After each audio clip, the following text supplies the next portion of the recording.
He lost everything: his land, his livestock, the future he had built with his own two hands.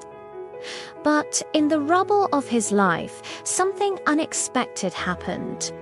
Something that would rebuild him from the inside out. This is James Otieno, to his neighbors in the shadow of the great Kilimanjaro. He was known as a man of strong hands and a stronger faith. He was a carpenter, a farmer, a husband to Grace, and a father to young Elijah. Life was simple. Life was good. He and his best friend Ben were planning to expand their farm. They had dreams of sending their children to the best schools in Nairobi. Their future looked as bright and endless as the African sky above them. But the sky does not stay clear forever. The rains came. Not the gentle, life-giving rains they prayed for, but a torrential flood that devoured everything in its path.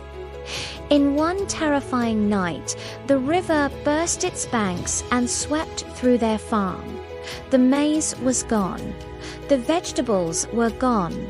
Their entire year's income, their sons' school fees, their hope. Washed away that night, James could not sleep.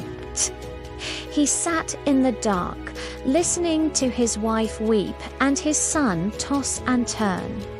He had no words of comfort. The silence in their home was heavier than any storm. The next morning, his friend Ben came. He brought no solutions, only his presence. "Paul, my friend Ben said, I am sorry," but James couldn't even look at him. The loss wasn't just financial, it felt spiritual. Had God abandoned him? With no crops to sell and no money for food or school fees, they had to leave. They moved to a small, cramped room in a dusty town, a place far from the open skies they loved. James, the provider, felt like a failure. He stopped going to church. He stopped praying. When Pastor Daniel came to visit, James turned him away. What is the point of faith when God allows this? He asked. His heart was as barren as his flooded farm. He had lost everything. But then something unexpected happened. "James, this is not from me. This is from the church, from your community. We heard about your loss. This is for Elijah's school fees." It was an offering from the very church he had rejected. "And these are from me and the farmer's co. A man can't work without his tools. We build again, my brother, together." Ben hadn't come with sympathy. He had come with tools. He hadn't come to mourn the old farm.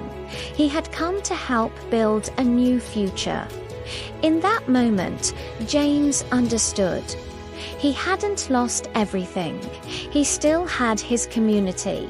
He still had his family. And through the hands of his friends, God was proving that he was still there. James started working again. Not alone, but with his community. The farm began to take shape, not just as a piece of land, but as a testament to resilience and faith. He learned that faith is not the absence of storms. It is the anchor that holds you when the storm rages. It is trusting that the same God who allows the rain to flood can also bring the sun to heal. And we know that in all things, God works for the good of those who love him, who have been called according to his purpose. Romans chapter 8, verse 28. Trust God in the trial. He is working it for your good.